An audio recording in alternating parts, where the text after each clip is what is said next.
Hey everyone, this is Shweta. Welcome to UPSC वाला। वापस आ गए हम आपके लिए एक नया सेशन लेके। और आज की क्लास में हम डिस्कस करने वाले हैं हमारे एंशिएंट हिस्ट्री के आर एस शर्मा का चैप्टर नंबर 24, जहां पर हम जानने वाले हैं गुप्त साम्राज्य और उनके उद्भव, उनके विकास के बारे में।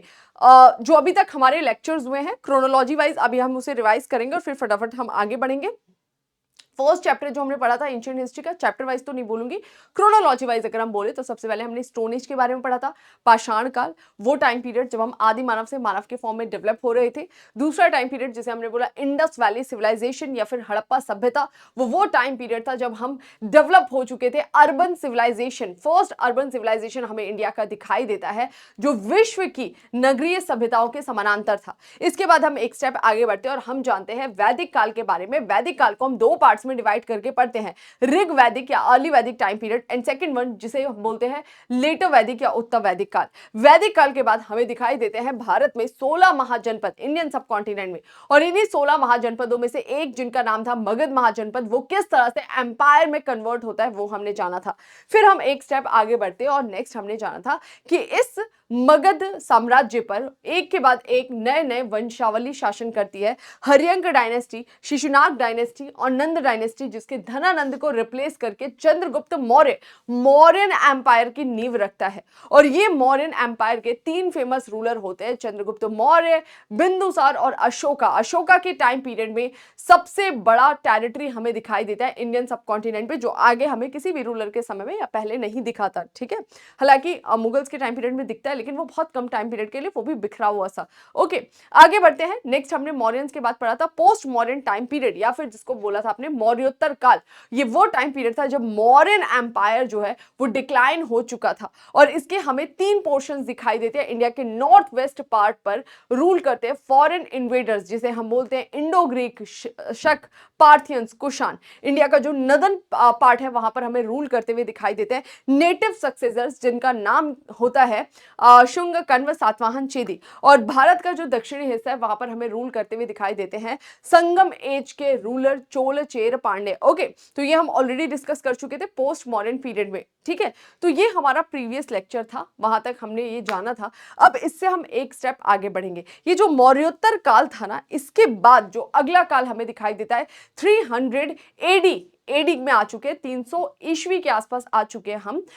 तो ये किताब में इस चैप्टर का नाम क्या है? गुप्त साम्राज्य। तो गुप्त काल के बारे में हम पढ़ने वाले हैं। 320 माना जाता है एक्चुअल में, जो हमें गुप्ता एम्पायर दिखाई देता है स्टैब्लिश होते हुए, एक्चुअल बोल रहा है जो, तो वो हम मानकर चलते हैं 319-20 एडी से स्टार्ट होता है। ठीक है, तो हम गुप्त साम्राज्य के बारे में जानेंगे, इनका ओरिजिन कैसे वो जानेंगे, इंपॉर्टेंट रूलर्स के बारे में जानेंगे, और फिर हम आगे जानेंगे इनके administration, society, economy, political structure, ये सब चीजें हम डिस्कस करेंगे। ठीक है, तो आई होप आपको यहां तक सारी चीजें क्लियर हो चुकी होंगी। बढ़ते हैं हम आगे, और ये हमारे बैच हैं, जो भी बच्चे इंटरेस्टेड है 2024 के एग्जाम को टारगेट करें तो देखो समय बहुत कम बचा है। अक्टूबर ऑलमोस्ट एंड हो चुका है, नवंबर दिसंबर 2 महीने इधर, और उधर जन, फेब, मार्च, अप्रैल, 6 महीने आपके पास ले दे के बचे हैं प्रीलिम्स में। तो बिल्कुल फोकस्ड हो जाइए, और क्लासेस आपकी इसी तरह यूट्यूब पे चलती रहेंगी। अब क्लासेस भी आपकी बढ़ा दी गई है, हिस्ट्री की 4 दिन क्लासेस, सॉरी 5 दिन क्लासेस होंगी। एंशिएंट के साथ साथ हम मिडेवल भी ले चलेंगे, आर्ट एंड कल्चर भी ले चलेंगे। तो बस अब आपको तैयारी कर लेनी पढ़ाई की, है ना, पूरे डेडिकेशन के साथ पढ़िए कि ये हमें 6 महीने सब कुछ छोड़कर, सब कुछ भूलकर पढ़ाई करनी है। और जितनी भी आपकी लाइफ की प्रॉब्लम्स है, जो भी इश्यूज चल रहे हैं, हम उसे 6 महीने बाद भी नहीं, सीधे अब सिलेक्शन लेके फिर उसको रिजॉल्व करेंगे। ठीक है, चलो आगे बढ़ते। नेक्स्ट क्या बोल रहा है जानते हैं हम। ओके, गुप्त साम्राज्य का उद्भव और विकास, किस तरह से गुप्ता एम्पायर जो है उसका ओरिजिन हुआ, डेवलपमेंट हुआ, गुप्तास के बारे में थोड़ा सा हमें जानना जरूरी है। थोड़ा यहाँ पर ध्यान रखिएगा। एक्चुअली जो इसके पहले, गुप्तास के पहले हमें एक बड़ा एम्पायर दिखाई दिया था, वो किसके टाइम पीरियड में? मौर्यंस के टाइम पीरियड में। क्योंकि जो मौर्यंस थे ना, इनके बारे में हमें पता लगता है कि ये रूल करते हैं कहाँ से कहाँ तक। ओके, इस पूरे टेरिटोरियल रीजन में इंडियन सब कॉन्टिनेंट का अगर सुदूर उत्तर पूर्वी हिस्सा और सुदूर दक्षिणी हिस्सा छोड़ दिया जाए तो ऑलमोस्ट इंडियन सबकॉन्टिनेंट पर कौन रूल कर रहे थे? गुप्ताज रूल करते हुए हमें दिखाई देते हैं, सॉरी मौर्यंस रूल करते हुए हमें दिखाई देते हैं। लेकिन जो पोस्ट मॉडर्न पीरियड था उसमें ये एम्पायर जो था वो छोटे छोटे पार्ट्स में हमें टूटते हुए दिखाई देता है। 3 पार्ट्स हो चुके थे इसके। अब इसके बाद से वापस एक बड़ा एम्पायर हमें गुप्ताज के टाइम पीरियड में दिखाई देता है। यानी जो गुप्ताज है ये पूरे के पूरे उत्तर भारत को वापस से क्या करते हैं, एक राजनीतिक सूत्र में बांधते हुए नजर आएंगे। पहले क्या था, यहाँ पे फॉरेन इन्वेडर्स, यहाँ पे नेटिव सक्सेसर्स रूल कर रहे थे। अब वापस से गुप्ताज जो है वो इसको एक सूत्र में बांध देंगे। ठीक है, तो चलिए बढ़ते हैं आगे। क्या बोल रहे हैं यहाँ पर, मौर्य साम्राज्य के विघटन के बाद 2 बड़ी राजनीतिक शक्तियां उभरी, एक जिसका नाम था सातवाहन और दूसरा जिसका नाम था कुषाण। अब आप सातवाहनों को भी जानते हैं, आप कुषाण को भी जानते हैं। तो जो विदेशी उत्तराधिकारी आए थे यहाँ पर, जिनका नाम था इंडो ग्रीक, उनके बाद शक आते, उनके बाद पार्थियन आते, उनके बाद कुषाण आते हैं।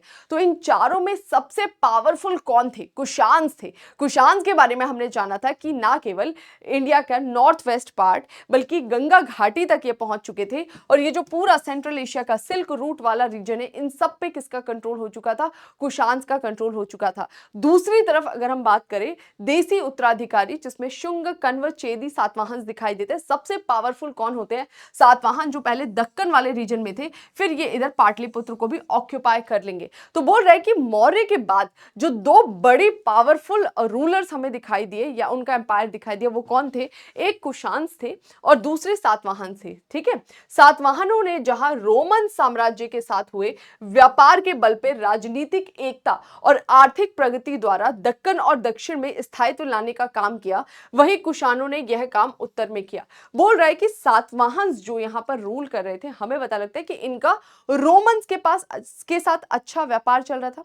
और जब ये रोम के साथ अच्छा व्यापार कर रहे थे तो उनसे जो भी इनको प्रॉफिट हो रहा था, उस ट्रेड से जितना भी बेनिफिट मिल रहा था, उस प्रॉफिट का यूज ये किस में कर रहे थे? अपने एडमिनिस्ट्रेशन में, अपने जो बोल सकते हैं सोशल स्ट्रक्चर है उसको डेवलप करने में, इन सब कामों में ये उसे खर्च कर रहे थे। ठीक है, और धीरे धीरे ये पावरफुल बनते गए और इन्होंने एक जो एम्पायर स्टैब्लिश किया था वो काफी स्टेबल था। स्टेबल मतलब कि काफी लंबे समय तक अपने क्षेत्र पर इन्होंने नियंत्रण रखा, प्रशासन करा सही तरीके से। तो जो काम सातवाहन कर रहे थे इस दक्कन वाले क्षेत्र में, वही काम इस टाइम पीरियड पे कुषाण करते। कहां पे? भारत के उत्तरी हिस्से में। तो जहां उत्तरी हिस्सा है वहां पे कुषाण ये काम कर रहे हैं, दक्षिणी हिस्सा यहाँ पर सातवाहन ये काम कर रहे हैं और इसमें इनकी हेल्प कर रही है। जो फॉरेन से होने वाला ट्रेड है वो इनकी काफी मदद कर रही है। ठीक है, तो ये गुप्ता एम्पायर है। गुप्ता एम्पायर के पहले इधर कौन थे? कुषाण थे, इधर सातवाहन थे। यहां पर सातवाहन चीजों को मैनेज कर रहे थे, नॉर्थ में कुषाण मैनेज कर रहे थे। ठीक है, आगे बढ़ जाते हैं। Next slide. कुषाण साम्राज्य के खंडर पर नए साम्राज्य का प्रादुर्भाव हुआ और यह था गुप्त साम्राज्य। बोल रहे जब कुषाण का डिक्लाइन हुआ, एक्चुअली कुषाण के पतन के बाद हमें एक और एम्पायर दिखाई देता है, छोटे से वहां पे रूलर्स थे, फिर हमें गुप्तास का रूल दिखाई देता है प्रॉपरली। तो बोल रहे कि कुषाण जब डिक्लाइन हुए ना, इस पूरे के पूरे रीजन से, ये पूरे क्षेत्र से जब कुषाणों का पतन हुआ, ये कुषाण थे यहाँ पर, जब इनका पतन हुआ तो इनकी जगह पर हमें किसका उद्भव होते हुए दिखाई दिया? गुप्त साम्राज्य का। यानी जो गुप्तास थे इनका हमें यहां पर एक तरह से ओरिजिन होते हुए दिखता है। ठीक है, गुप्त साम्राज्य के जो रूलर थे ये मूलतः वैश्य रहे होंगे, हमें पता लगता है। ब्राह्मण, क्षत्रिय, वैश्य, शूद्र वर्ण व्यवस्था की बात कर रहा है कि गुप्त साम्राज्य के जो शासक थे ये वैश्य वर्ण से संबंध रखते होंगे। वैश्य वर्ण का क्या मतलब है कि बेसिकली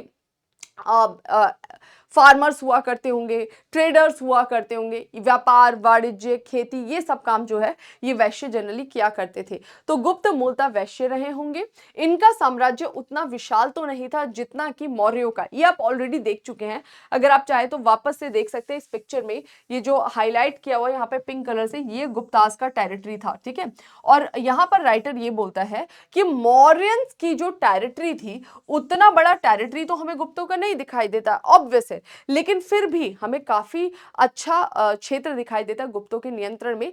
काफी लंबे समय के बाद, लगभग 500 सालों के बाद इतना बड़ा एक एम्पायर दिखता है।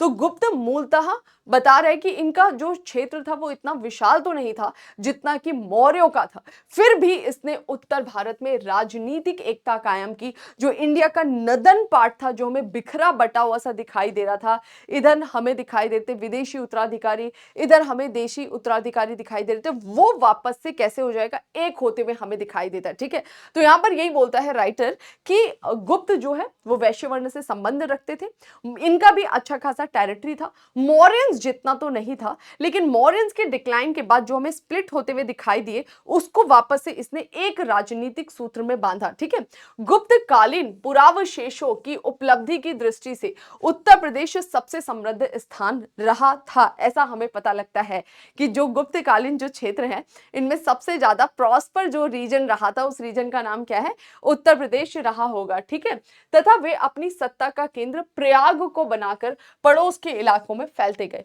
तो एक इनका जो प्रॉस्पर रीजन था वो यूपी वाला रहा था, और यूपी का ही एक हिस्सा आपको पता लगता है प्रयाग, तो बोल रहे हैं कि वो इन्होंने अपना एक सेंटर रीजन बनाया कि ये वो जोन है जहां से हमें चारों ओर एक्सपांड करना है, और फिर यहां से इन्होंने एक्सपांड करना चालू किया। ये देखिए, ये प्रयाग वाला जो रीजन है इसको इसने अपना केंद्र बनाया, और यहां से ये एक्सपांशन करता चला गया, फैलता चला गया, और पूरे उत्तर भारत को मौर्यंस के बाद वापस से ये एक राजनीतिक सूत्र में बांधते हुए नजर आएंगे। ठीक है, गुप्त लोग कुषाणों के सामंत थे ऐसा कहा जाता था, और उनके उत्तराधिकारी बन बैठे।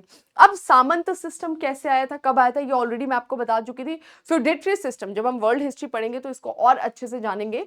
इंडिया के कंटेक्स्ट में अगर मैं बात करूं तो जैसा आपको पता है कि सातवाहन जब रूल कर रहे थे, या इनके पहले ही हम देखते हैं कि थोड़े बड़े लेवल पर हमें भूदान व्यवस्था दिखाई देती है। ठीक है, भूमि दान देने का सिस्टम आ चुका था, प्रचलन हो चुका था, और पहले भूदान नॉर्मली दिया जाता था कि वहां से जो आपको एग्रीकल्चर है वो कराना है, और वहां से जो भी आपको टैक्स वगैरह मिल रहा है उसका आप उपभोग करेंगे, ये आपका बेनिफिट होता था जब आपको भूमि वो मिलती थी।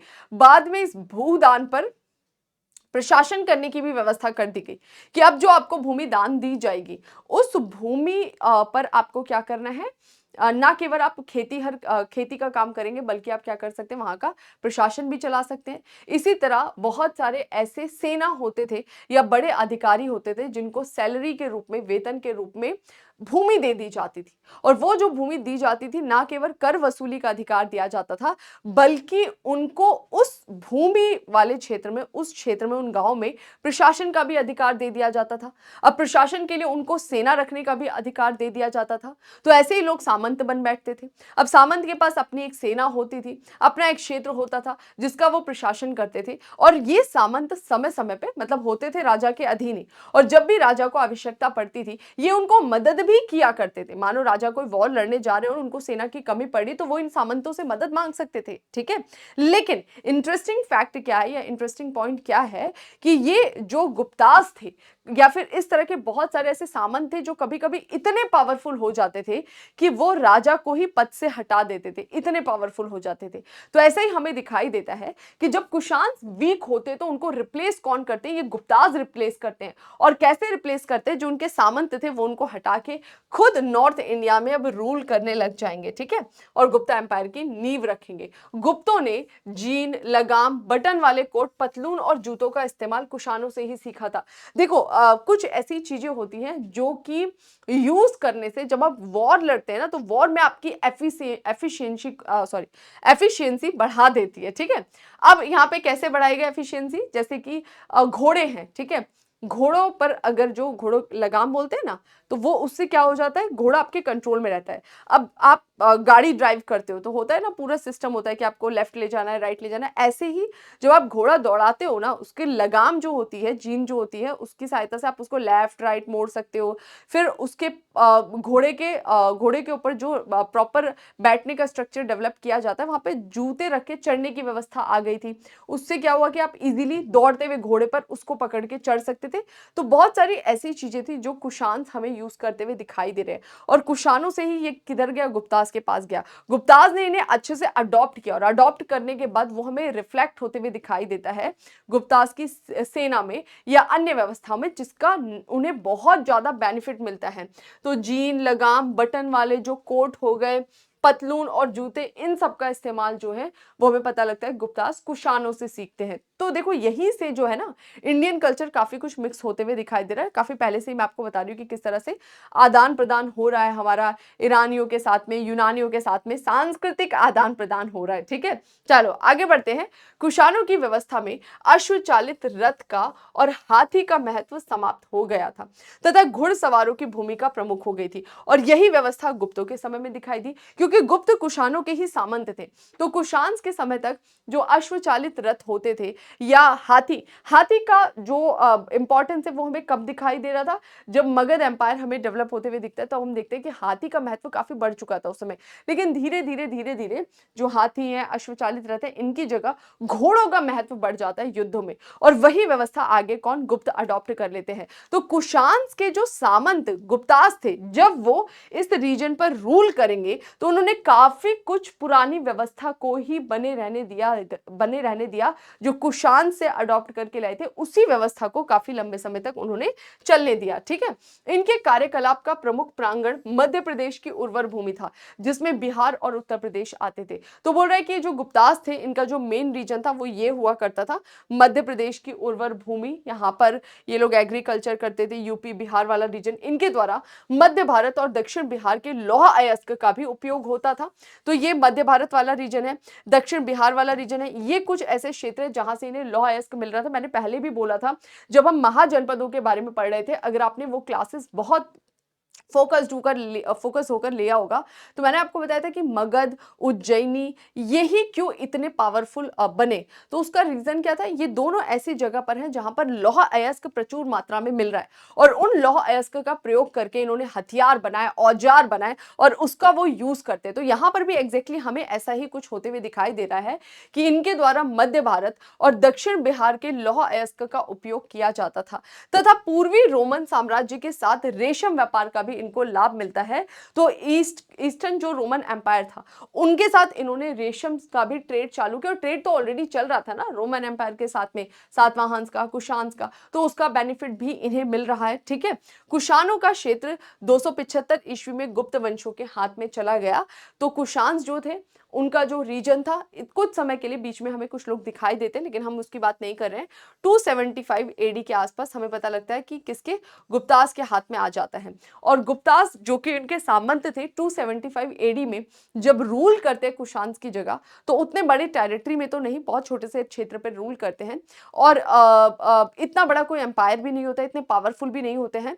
319-20 ईस्वी में जो नए गुप्तास के रूलर आते हैं वो बहुत पावरफुल होते हैं और माना जाता है कि उन्होंने एक्चुअली गुप्ता एम्पायर की नींव रखी। तो गुप्त वंश की जो स्थापना है, जो इनका साम्राज्य है, ऑफिशियली तो हमें दिखाई देता है 275 एडी में स्थापित हो रहे हैं कुषाण को रिप्लेस करके, लेकिन एक्चुअली हमें ये इनका एस्टैब्लिशमेंट दिखाई देता है 319-320 ईस्वी में इनका एस्टैब्लिशमेंट दिखाई देता है। फर्स्ट जो हमारे रूलर हैं वो चंद्रगुप्त फर्स्ट यहाँ पर लिखा है, लेकिन एक्चुअली ये चंद्रगुप्त फर्स्ट जो है वो इसके एक्चुअल में फर्स्ट रूलर हैं। अब आप सबका होमवर्क है, कमेंट सेक्शन में सब बच्चे आंसर देंगे कि गुप्त वंश जो है इसके साम्राज्य की नींव किसने रखी थी ऑफिशियली। जो फर्स्ट एम्परर था वो कौन था, फर्स्ट किंग था वो कौन था, उनका आप नाम बताएंगे। लेकिन एक्चुअल में जो हम मानकर चलते हैं ना गुप्ता एम्पायर एस्टैब्लिश हुआ, इसकी एक्चुअल में जो इसकी नींव पड़ी है असलियत में, वो चंद्रगुप्त फर्स्ट के टाइम पीरियड में चली। इनका जो कोरोनेशन है वो 319 एडी में हुआ। ये हमारे लिए बहुत इंपॉर्टेंट नहीं है डेट्स, जैसे कब से कब तक रूल किया, लेकिन एक एवरेज दिमाग में आइडिया होना चाहिए कि इस समय से आ रहे, इस समय से जा रहे। जैसे हमने देखा मौर्यंस जो है वो 323 से लेके 180 के आसपास तक दिखाई दे रहे हैं। फिर 180 यानी 200 बीसी से लेके 300 एडी तक हमें पोस्ट मॉडर्न पीरियड दिखाई दे रहा है। 300 के आसपास गुप्ताज एंट्री हो जा रहे हैं, 275 में एंट्री हो गई और 319-20 से प्रॉपर हमें गुप्ताज जो है रूल करते हुए दिख रहे हैं। ठीक है, तो अब इनके कुछ फेमस रूलर्स के बारे में ही हम पढ़ेंगे। बुक में यहीं से डायरेक्ट स्टार्ट होता है चंद्रगुप्त फर्स्ट के बारे में। क्या इसके पहले भी ये नाम पड़ा है? जी जी, हमने पढ़ा था चंद्रगुप्त मौर्य के बारे में, और चंद्रगुप्त मौर्य किससे संबंध रखता था? मौर्यन एम्पायर से संबंध रखता था। यहां पर मैं इसलिए बता रही हूं क्योंकि मैक्सिमम बच्चों को कंफ्यूजन होता है इन चीजों को लेकर, ठीक है। तो एक हमने पढ़ा है मौर्यन एम्पायर, इसके रूलर थे चंद्रगुप्त मौर्य, इसके रूलर थे बिंदुसार, इसके रूलर थे अशोका, जो मौर्य वंश से संबंध रखते थे।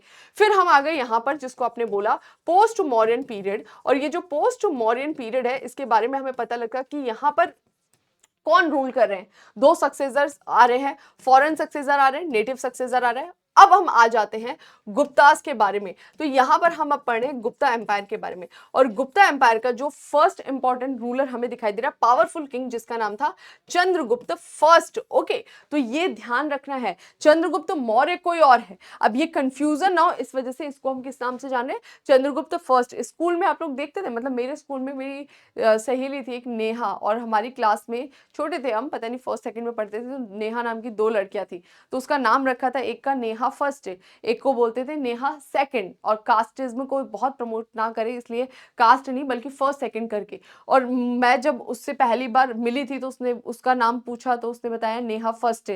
तो मुझे 5th स्टैंडर्ड तक यही पता लगा था कि इसका नाम जो है नेहा फर्स्ट है।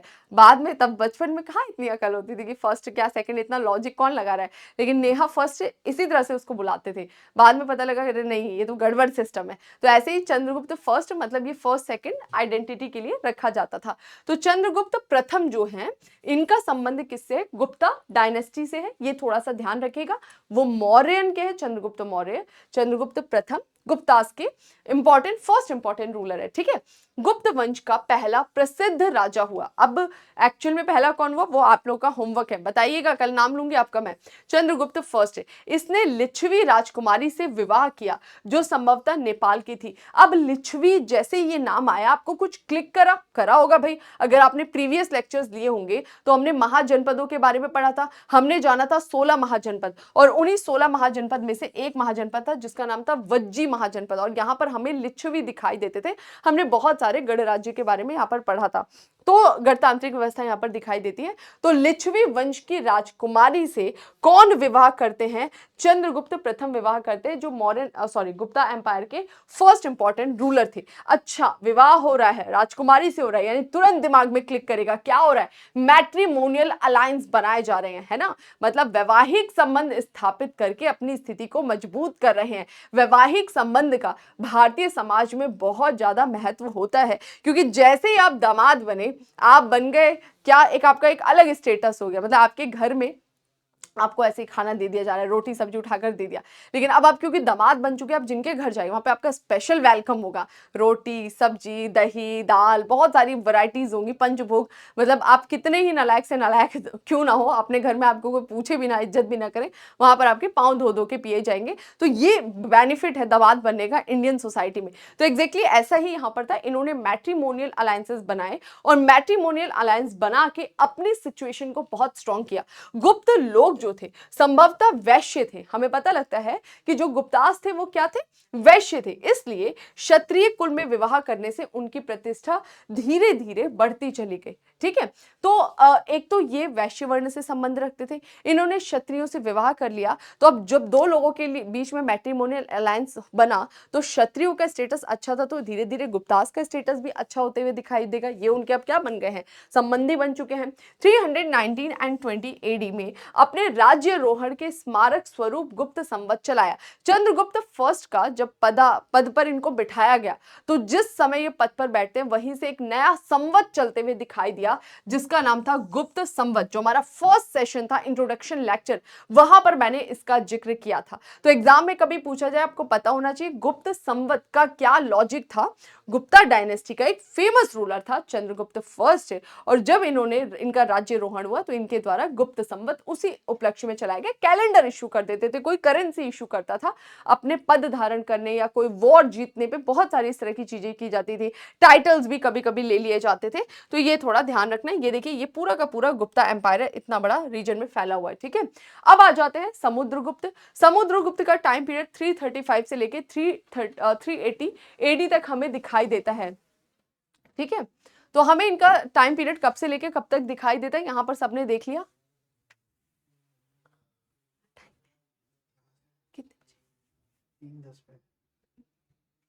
ठीक है, समुद्रगुप्त जो है इनके बारे में हम देखते हैं नेक्स्ट 335 से 380 एडी। ठीक है, समुद्रगुप्त जिनको नेपोलियन भी कहा जाता है, चंद्रगुप्त प्रथम के पुत्र और उत्तराधिकारी समुद्रगुप्त 335 से 380 एडी तक गुप्त राज्य का अपार विस्तार किया, यानी इन्होंने लगातार एक्सपांशन किया है गुप्ता एम्पायर का। वह अशोक के विपरीत था। यह समुद्रगुप्त हिंसा और विजय में आनंद पाता था। देखिए, अशोका जो था वो भी काफी पावरफुल था, सबको पता है ना, लेकिन अशोका के बारे में एक अच्छी चीज हमें बाद में आते हुए दिखाई दी कि वो अहिंसा के पुजारी बन गए, मतलब हिंसा से वो दूर हो चुके थे। तो अशोक के बाद हमें समुद्रगुप्त दिखाई देता है, काफी पावरफुल। इसने बहुत बड़े लेवल पर एक्सपांशन किया था गुप्तास का। ये जो गुप्ता का एम्पायर था पहले बहुत छोटा था, कुशांस की जगह जब ये आए थे, धीरे धीरे इसका एक्सपांशन करते कौन, समुद्रगुप्त करता है। ठीक है, लेकिन इसमें डिफरेंस क्या था कि ये हिंसा और विजय में आनंद पाता था। जब ये लड़ाई मारकाट करता था तो उसमें इसका आनंद था। ठीक है, उसके एक दरबारी कवि थे, उनका नाम था हरिशेन। उस समय कोर्ट में, दरबार में बहुत सारे इस तरह के विद्वान स्कॉलर्स को जगह दी जाती थी। अलग अलग काम करते थे, कोई कवि होते थे, कोई ज्योतिष होते थे, कोई खाना बनाने वाले होते थे, कोई संगीत का काम करते थे। इस तरह से उनको रखा जाता था दरबार में अपनी शोभा के लिए। ओके, तो इसी तरह इनके एक दरबारी कवि थे जिनका नाम था हरिशेन। उन्होंने काफी कुछ बताया है अपने मालिक के बारे में या अपने किंग के बारे में। तो उन्होंने आश्रयदाता के पराक्रम का, उनके पावर का, उनके साहस का बहुत अच्छे से उदात्त वर्णन किया है कि किस तरह से इन्होंने बहुत सारे वॉर्स लड़े और गुप्तास को एक बहुत बड़े एम्पायर में कन्वर्ट करा था। ठीक है, यह अभिलेख जो हरिशेन ने लिखा है इनके बारे में, वो अभिलेख हमें प्रेजेंट डे कहां मिलता है, इलाहाबाद के उसी स्तंभ पर खुदा है जिस पर शांति प्रेमी अशोक का अभिलेख है। तो अशोका का जो इंस्क्रिप्शन है ना, उसी पे जहां अशोका की लिखावट है, अशोका जो बात करते थे, उपदेश देते थे, उसी पर हमें पता लगता है कि जो समुद्रगुप्त थे उनके बारे में जो व्याख्या की गई है, उनके बारे में जो प्रशंसा की है उनके दरबारी कवि ने, वो भी उसी पिलर पर दिखाई देता है। तो अशोक की बात और ये दोनों हमें वहां पर दिखाई देती है, क्योंकि ये अभिलेख प्रयाग में, इस वजह से इसे प्रयाग प्रशस्ति, मतलब इस इंस्क्रिप्शन में प्रशस्ति, प्रशंसा की गई है, इसलिए इसे प्रयाग प्रशस्ति अभिलेख भी कहा जाता था। ठीक है, समुद्रगुप्त द्वारा विजित स्थान और क्षेत्र 5 समूहों में बांटे जा सकते हैं। ये थोड़ा सा ध्यान रखना है, बुक में दिया गया है, आप लोग पढ़ेंगे तो आपको मिल जाएगा कि समुद्रगुप्त ने 1 बाय 1 मिलिट्री जो है एक्सपांशन किया। बहुत सारे यहाँ पर इसने अपनी सेना का प्रयोग करते हुए काफी सारे क्षेत्रों पर वॉर किया और उनको 1 बाय 1 अपने रीजन में मिलाया। ठीक है, तो देखते हैं कौन कौन से 5 समूह है। समुद्रगुप्त द्वारा जीते गए स्थान और क्षेत्र जो है उसको हम 5 समूहों में बांट सकते हैं। पहले समूह में कौन सा आता है, गंगा यमुना द्वाब के जो राजा थे, ये वाला रीजन था, इनको इन्होंने हराया। द्वितीय समूह में जो पूर्वी हिमालय वाला रीजन था, यहां तक पहुंचते हैं, सीमावर्ती जो राज्य यहां तक ये पहुंचते हैं। तृतीय समूह में आठविक राज्य जो विंध्यन क्षेत्र में पड़ते थे, यहां आ जाइए, ये विंध्यन वाला जो रीजन है यहां पर ये पहुंचते हैं।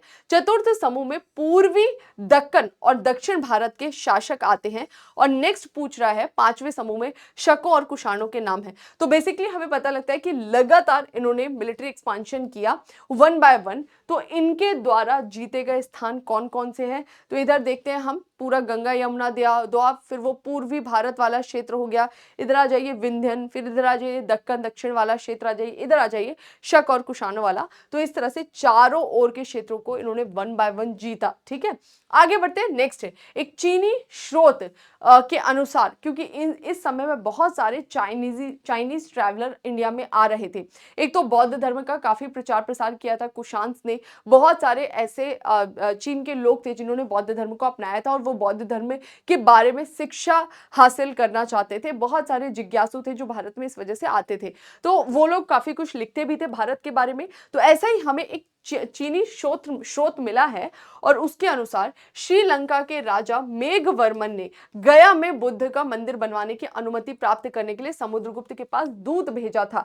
क्योंकि आपको पता है कि अशोका के टाइम पीरियड में अशोका के टाइम पीरियड में पहली बार बौद्ध धर्म का प्रचार प्रसार दूसरे देश में हुआ और अशोका ने खुद अपने पुत्र और पुत्री को भेजा था कहां, श्रीलंका में बौद्ध धर्म का प्रचार प्रसार करने के लिए। अशोका के बाद हमें बड़े लेवल पर प्रचार प्रसार बौद्ध धर्म का दिखाई देता है, किसके द्वारा, कनिष्क के द्वारा, ठीक है। वो पूरे इस सिल्क रूट का यूज करते हुए बौद्ध धर्म का प्रचार प्रसार करते हैं, वो भी स्पेसिफिक महायान शाखा का, north Korea, south Korea, Japan वाले रीजन में हमें वो दिखाई देता है। अब यहाँ पर राइटर क्या बोलता है, राइटर बोलता है कि चीनी स्रोत जो है उससे हमें पता लगता है कि श्रीलंका के एक शासक थे जिनका नाम था मेघवर्मन।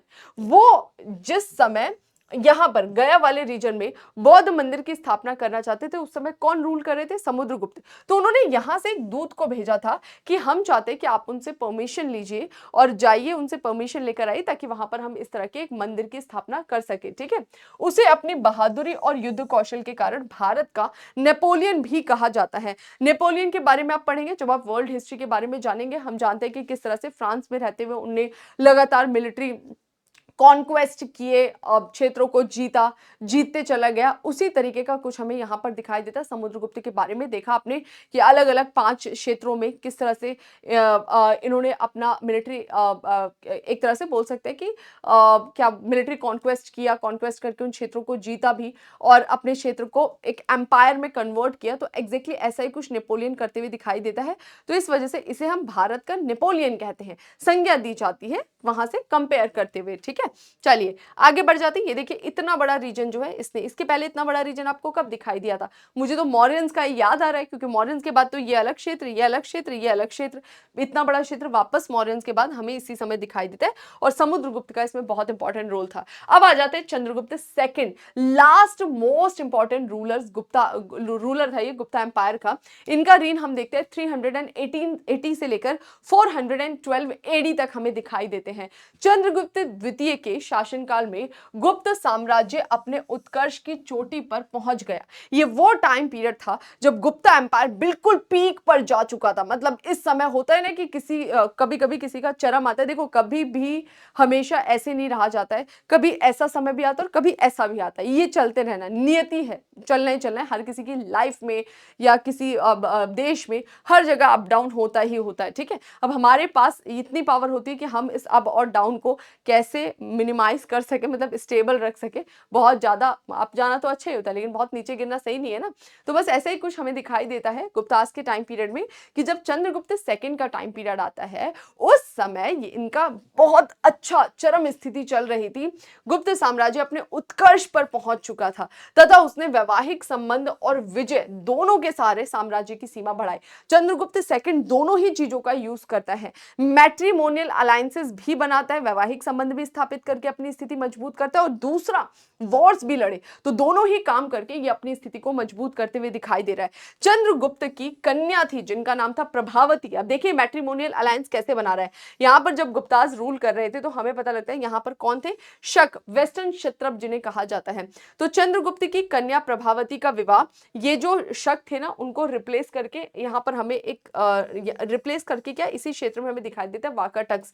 पहले के पिक्चर्स में होगा आई थिंक, ये देखिए, हाँ ये देखिए यहां पर थे शक और इधर देखिए वाकाटक। हालांकि आगे शकों को भी ये रिप्लेस कर देंगे। तो ये जो वाकाटक वाला रीजन था ना, यहाँ के रूलर थे, उनके साथ में गुप्तास के चंद्रगुप्त सेकंड ने वैवाहिक संबंध बनाए थे। वाकाटक के बारे में भी हम पढ़ेंगे आगे के लेक्चर्स में।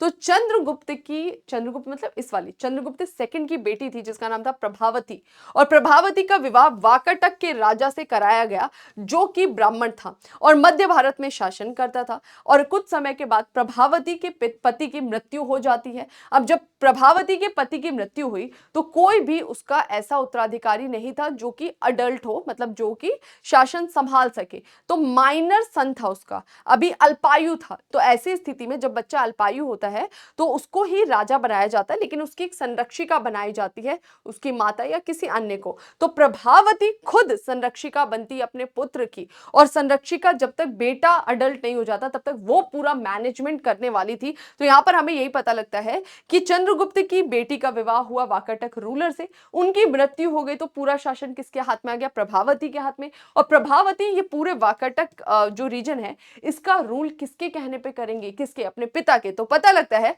पति की मृत्यु के बाद प्रभावती स्वयं वास्तविक शासिका बन गई, जो अपने पिता के हित में काम करती थी। और इससे देखिए क्या कितना फायदा हुआ है इस मैट्रिमोनियल अलायंस से। जो क्षेत्र गुप्तों के कंट्रोल में वो तो है ही है, लेकिन चंद्रगुप्त सेकंड के कंट्रोल वाला जो रीजन है वाकाटक, एक्चुअली वहां पर रूल ना करते हुए, सॉरी ऑफिशियली वहां रूल ना करते हुए भी एक्चुअली चंद्रगुप्त सेकंड रूल कर रहा है अपनी बेटी के माध्यम से इनडायरेक्टली। ओके, चलिए आगे बढ़ जाते हैं। नेक्स्ट क्या बोल रहा है, वाकाटक राज्य पे अप्रत्यक्ष रूप से अपना प्रभाव जमाकर चंद्रगुप्त सेकंड ने पश्चिमी मालवा और गुजरात पर प्रभुत्व कायम किया। अब यहां वाला रीजन पता है उसकी बेटी के हाथों में है, इसका वो इनडायरेक्टली बेनिफिट लेगा। और ये जो मालवा वाला जो रीजन हमें दिखाई देता है, कौन सा, पश्चिमी मालवा और गुजरात वाला रीजन, यहां पर अब एक्सपांशन करेगा कौन, चंद्रगुप्त सेकंड। गुजरात पर प्रभुत्व कायम किया और वहां 400 साल पुराने शक क्षत्रप, अब ये निपटेंगे यहां से। ये वही शक हैं जो कब आते हुए दिखाई देते, पोस्ट मॉडर्न पीरियड में। हमने जाना था मौर्योत्तर काल में यहां पर सबसे पहले इंडो ग्रीक आए थे, इंडो ग्रीक के बाद से शक आए थे। शकों की हमें 5 शाखाएं भारत में आते हुए दिखाई देती है और उन 5 ब्रांचेस में से एक ब्रांच यहां पर टिकी, और ऐसी टिकी कि तब से टिकी है लगभग 1st सेंचुरी बीसी से। और यहां पर देखिए कितना समय आ चुका है, 400 ईस्वी के आसपास, 400 साल तक ये बनी रही। यहां पर कोने में इसको वेस्टर्न क्षत्रप कहते हैं, इंडिया का वेस्टर्न पार्ट, और शक को क्षत्रप कहा जाता था। तो अब यहां पर जो वाकाटक्स थे वहां पर उनकी बेटी रूल करी चंद्रगुप्त सेकंड की। अब इनकी मदद से इन्होंने वेस्ट की तरफ मूव किया और यहां पर जो शक बैठे थे फाइनली उन्हें यहां से रिप्लेस किया जाएगा और इस रीजन को वो अपने में मिला लेंगे। तो पुराने शक क्षत्रपों का अंत करते हैं कौन, चंद्रगुप्त सेकंड। तो एक तरफ तो मैट्रिमोनियल अलायंस से इन्हें बेनिफिट मिल रहा है, दूसरी तरफ ये युद्ध करके भी अपना एक्सपांशन कर रहे हैं। चंद्रगुप्त द्वितीय ने उज्जैन को अपनी द्वितीय राजधानी बनाया। तो यहां पर है उज्जैनी और उसको उन्होंने अपना सेकंड कैपिटल बनाया। इसके अलावा हमें पता लगता है दिल्ली का जो कुतुब मीनार है, आप कभी जाएंगे घूमने के लिए, बहुत लोग जाते होंगे, तो वहां पर आपको एक मेहरौली का लौह स्तंभ दिखाई देता है, एक आयरन पिलर है बहुत बड़ा सा। कई सारे लोग उसको ऐसे ऐसे करके क्या बोलते हैं, हक करके कुछ विश भी मांगते हैं, बोलते हैं पकड़ लिया तो विश पूरा, मतलब बड़े अजीब अजीब टाइप की बातें हमें सुनने को वहां पे मिलती है। खैर आप लोग जाइएगा तो जाकर उसको स्पर्श भी करिएगा, देखिएगा, समझिएगा, उस पर कुछ लिखा हुआ आपको दिखाई देगा। तो दिल्ली में कुतुब मीनार के पास ही आपको एक लौह स्तंभ दिखाई देता है, उस पे कुछ खुदा हुआ है, कुछ लिखा हुआ है, और वहां पर जब उस लिखावट को पढ़ा जाता है तो चंद्र नामक एक व्यक्ति का नाम जो है उसका उल्लेख होता है और उसकी कीर्ति वर्णन किया गया। वो चंद्र नामक जो राजा है ना, उसके बारे में बहुत बखान की गई है उस लौह स्तंभ में, और माना जाता है कि ये चंद्र कौन है, यही चंद्रगुप्त सेकंड है जिसका वहां पे बखान किया जा रहा है। ठीक है, तो आई होप यहां तक सभी के समझ में आ गया होगा चंद्रगुप्त सेकंड के जो इंपॉर्टेंट मिलिट्री एक्सपांशन थे। नेक्स्ट, चंद्रगुप्त द्वितीय ने टाइटल लिया, एक फेमस टाइटल जिसका नाम था विक्रमादित्य। तो विक्रमादित्य का टाइटल काफी पहले से फेमस हो चुका था। चंद्रगुप्त द्वितीय जब जीतता है तो अपने आप को यह टाइटल देता है विक्रमादित्य। इससे पूर्व 57 ईसा पूर्व में उज्जैन के शासक ने भी पश्चिमी भारत में शक क्षत्रपों पर विजय पाने के उपलक्ष्य में यह जो है उपाधि धारण की थी। तो यहाँ पर बोल रहा है कि जो उज्जैन, यहाँ पर हम पहले देख कर आए थे ना जब शक अटैक कर रहे थे, उस समय भी हमें पता लगता है कि शकों को पहले पराजित किया था यहाँ के रूलर ने, तो उन्होंने भी इस तरह का टाइटल लिया था विक्रमादित्य, और वहां से वो टाइटल इतना फेमस हुआ कि आगे हमें कई सारे ऐसे राजा हैं जो विक्रमादित्य टाइटल लेते हुए दिखाई देते हैं। तो यहाँ पर बस यही था कि इन्होंने भी विक्रमादित्य टाइटल लिया जब शकों को पराजित किया। चंद्रगुप्त सेकंड का उज्जैन स्थित दरबार कालिदास और अमर सिंह जैसे बड़े बड़े विद्वानों से विभूषित था। तो हमें पता लगता है, देखो कुछ ऐसे रूलर्स रहे हैं ना, एक तो देखो कुषाण का जो कनिष्क था, इसके दरबार में हमें काफी सारे ऐसे स्कॉलर्स दिखाई देते हैं कनिष्क के दरबार में। ठीक है, कुछ ऐसे रूलर्स थे जिनको शौक होता था कि हम विद्वान लोगों से अपने दरबार की शोभा बढ़ाएं, और कुछ ऐसे लोग भी होते हैं जिनको लगता है हम चाटुकार लोगों से अपने दरबार की शोभा बढ़ाए, है ना। देखा होगा आपने, कुछ ऐसे लोग होंगे जिनके आसपास ऐसे लोग होंगे जो पूरे उनके चापलूसी करते हैं, अरे वाह भाई आप बहुत बड़े आदमी, आप बहुत बड़े। और कुछ लोग ऐसे होते हैं जिनके आसपास ऐसे लोग होते हैं जिनको ज्ञान होता है और वो अपनी उसकी व्याख्या करते हैं। ठीक है, लास्ट स्लाइड है बस। ठीक है, तो यहाँ पर हमें ऐसे ही दिखाई देता है कि जो कुषाण के कनिष्क थे उन्होंने अपने कोर्ट में ऐसे स्कॉलर्स रखे थे, और एग्जैक्टली ऐसा ही दिखाई देता है चंद्रगुप्त सेकंड के दरबार में कि हमें यहाँ पर 9 ज्वेल्स दिखाई देते हैं, स्कॉलर्स दिखाई देते हैं, जिसमें से कालिदास, अमर सिंह जैसे स्कॉलर्स थे जो इनके दरबार की शोभा बढ़ा रहे थे। चंद्रगुप्त के समय में ही चीनी यात्री जिनका नाम था फाहियान, वो इस समय आए थे। ये थोड़ा सा फैक्चुअल टाइप का डेटा है, याद रखना है। और फाहियान या जितने भी ये चीनी स्कॉलर्स आ रहे थे, चाइनीज स्कॉलर्स या ट्रैवलर्स, ये काफी कुछ सीख कर जाते थे यहाँ से और उसके बारे में उल्लेख भी करते थे अपनी पुस्तकों में, उसकी व्याख्या भी करते थे। गुप्त साम्राज्य का पतन, पतन कैसे होता है गुप्तास का, तो हमें पता लगता है। कुछ इसके पॉइंट से थोड़ा सा ध्यान रखना है, जैसे मौर्यन एम्पायर था कैसे डिक्लाइन हुआ, बाकी एम्पायर्स कैसे डिक्लाइन हुए, कुछ कुछ पॉइंट्स होते हैं, एक रीजन नहीं होता है कभी भी किसी के पतन होने का, बहुत सारे कारण हमें दिखाई देते। तो एग्जैक्टली ऐसे ही गुप्त साम्राज्य का पतन हमें कैसे होते हुए दिखाई देता है। चंद्रगुप्त द्वितीय जो थे, उनके उत्तराधिकारियों को ईसा की 5वीं सदी के उत्तरार्ध में मध्य एशिया से हुणों के अटैक का सामना करना पड़ा। यहां पर हुंस आए और हुंस ने अटैक करा। तो चंद्रगुप्त सेकंड के बाद जो उत्तराधिकारी हमें दिखाई देते हैं, स्कंदगुप्त, अन्य जो हमें दिखाई देते हैं, तो पता लगता है कि वो लोगों के टाइम पीरियड में हुंस ने अटैक किया। हालांकि पहले तो हुणों को उन्होंने हरा दिया, पराजित कर दिया और धक्का दे दिया, लेकिन लंबे समय तक वो नहीं कर पाए। आगे लगातार हुंस अटैक करते रहते हैं, 1 बाय 1 उनके अटैक चलते रहते हैं, और फिर पता लगता है कि धीरे धीरे गुप्ता के जो आगे के उत्तराधिकारी हैं वो इतने पावरफुल नहीं थे कि इनसे लड़ सके, और धीरे धीरे डिक्लाइन चालू होगा। जब ये व्यापार को इनके क्षति पहुंचेगी, युद्ध में बहुत सारा खर्चा होगा, इनकी इकोनॉमी पे नेगेटिव इंपैक्ट पड़ेगा, तो एक बार साइकिल चालू हुई तो वो रुकती नहीं है, वो अंत के साथ ही खत्म होती है। तो पहला रीजन क्या है, हुणों का होने वाला लगातार आक्रमण। हालांकि पहले इन्होंने हुणों को पराजित किया, बाद में फिर ये स्थिति को संभाल नहीं पाए। हुण घुड़सवारी में बेजोड़ थे और शायद धातु के बने रकाबों का इस्तेमाल करते थे, और उत्तम धनुर्धर होने के कारण न केवल ईरान में बल्कि भारत में भी खूब सफल हुए। मतलब फटाफट वो घोड़े पे बैठ के जल्दी जल्दी वहां से तीर धनुष का प्रयोग करते हुए अटैक करते थे, उसका उनको बहुत बेनिफिट मिलता है वॉर में। और ये जो टेक्निक्स थी वो थोड़ा सा हमारे लिए नया था, तो हम उसको इजीली टैकल नहीं कर पाए। 485 एडी में आकर हुणों ने पूर्वी मालवा को और मध्य भारत के बड़े हिस्सों को अपने कब्जे में ले लिया।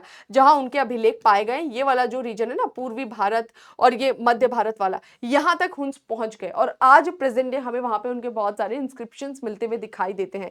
इसके फलस्वरूप 6ठी सदी के आरंभ में गुप्त साम्राज्य बहुत छोटा हो गया। अब देखो, ये क्षेत्र इनके हाथ से निकल गया, गुप्तों के हाथ से, तो गुप्ता एम्पायर एक छोटे से क्षेत्र में सिमट कर रह जाएगा, है ना, बहुत छोटी टेरिटरी हो जाएगी। आगे मालवा के औलिकर सामंत, अब देखो गुप्ता टाइम पीरियड तक सामंत व्यवस्था बहुत ही मजबूत हो चुकी थी, काफी ज्यादा पावर डिसेंट्रलाइज्ड हो चुकी थी। शक्तियां आम जो सामंती लोग होते थे, जिनको भूमि दी जाती थी, न केवल टैक्स वसूली के लिए बल्कि प्रशासन करने के लिए भी उनके हाथ में धीरे धीरे पावर आते जा रही थी।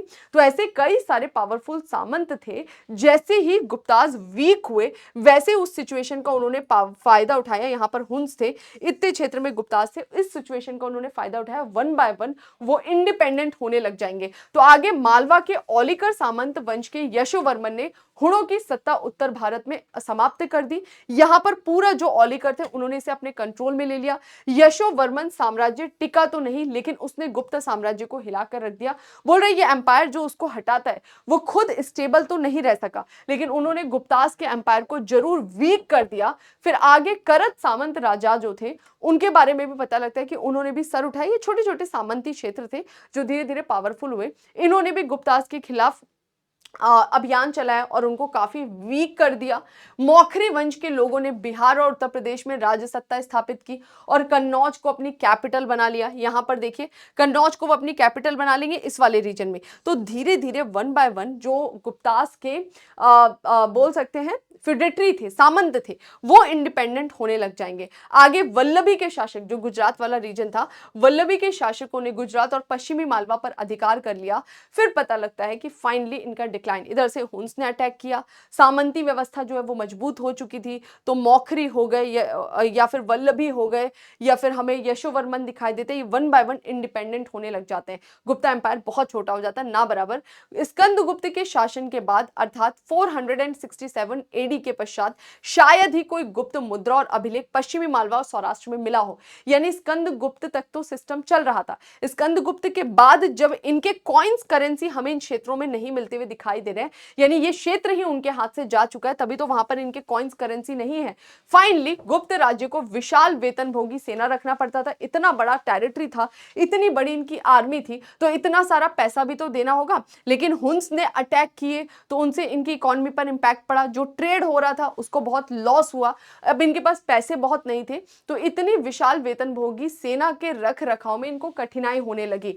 ग्रामदान करने की परिपाटी जोर पकड़ती जा रही थी। वही क्या है, गांव देते जाओ, पैसा नहीं है तो आप गांव दे दो, गांव दे दो, वहां से वो टैक्स वसूली करेंगे, जिससे उसकी आमदनी धीरे धीरे घट गई। अब जो राज्य के अधीन क्षेत्र है उस क्षेत्र से आपको टैक्स मिल रहा है, लेकिन आप या तो ग्राम दान दे दे रहे हो या तो सैलरी के फॉर्म में आप उसको दे दे रहे हो। तो अब राज्य का इनकम का सोर्स क्या हुआ, उधर से ट्रेड रुक रहा है, इधर से टैक्स रुक रहा है। जब सब कुछ रुक जाएगा तो पैसा किधर से आएगा? विदेश व्यापार का ह्रास से भी उसकी आय कम हुई। क्यों विदेश व्यापार ह्रास हो रहा है? हुन्स ने अटैक किया। रेशम बुनकरों की एक श्रेणी 473 ईस्वी में गुजरात से मालवा चली गई और वहां उन बुनकरों ने अन्य पेशे अपना लिए। यानी इतना लॉस हो रहा है कि लोग अपना व्यापार छोड़ छोड़ के दूसरे व्यवसाय में जा रहे हैं। 5वीं सदी के मध्य के बाद गुप्त राजाओं ने अपनी स्वर्ण मुद्राओं में शुद्ध सोने का अनुपात घटा दिया। मैंने बोला था पहली बार गोल्ड कॉइन किसने इशू किए थे? इंडो ग्रीक्स ने इशू किए थे, लेकिन ये बहुत कम संख्या में गोल्ड कॉइन इशू कर पाए थे। बड़ी संख्या में प्योर गोल्ड कॉइन कौन इशू करते हैं? कुशान्स इशू करते हैं। सबसे बड़ी संख्या में गोल्ड कॉइन किसने इशू किए थे? गुप्ताज ने इशू किए थे, लेकिन सबसे बड़ी संख्या में जो गुप्ताज के गोल्ड कॉइन थे वो प्योर नहीं थे। जब स्थिति बिगड़ी तो इन्होंने इंप्योरिटी लानी चालू कर दी, यानी उसमें शुद्ध सोने का अनुपात धीरे धीरे घटा दिया। ओके, तो ये था आपका गुप्ता एम्पायर, जो पूरा बुक का चैप्टर था वर्ड टू वर्ड हमने कवर कर लिया। आगे हम इसे लेकर चलेंगे हमारे नए चैप्टर के साथ में। तो यहाँ पर 24 चैप्टर हमारा कंप्लीट हो गया और आई होप आप लोग प्लेलिस्ट में जितने भी वीडियोस हैं उनको रिवाइज करे होंगे। आरएस शर्मा जो हमारी बुक है ऑलमोस्ट डन होने पे पहुंच गई, तो आप लोग अच्छे से रिवीजन करिए। जल्दी हम क्वेश्चंस भी आपके लिए लेकर आएंगे, ठीक है? तो चलिए मिलते हैं नए सेशन में, तब तक अपना ध्यान रखिए, रिवीजन करते रहिए। Thank you.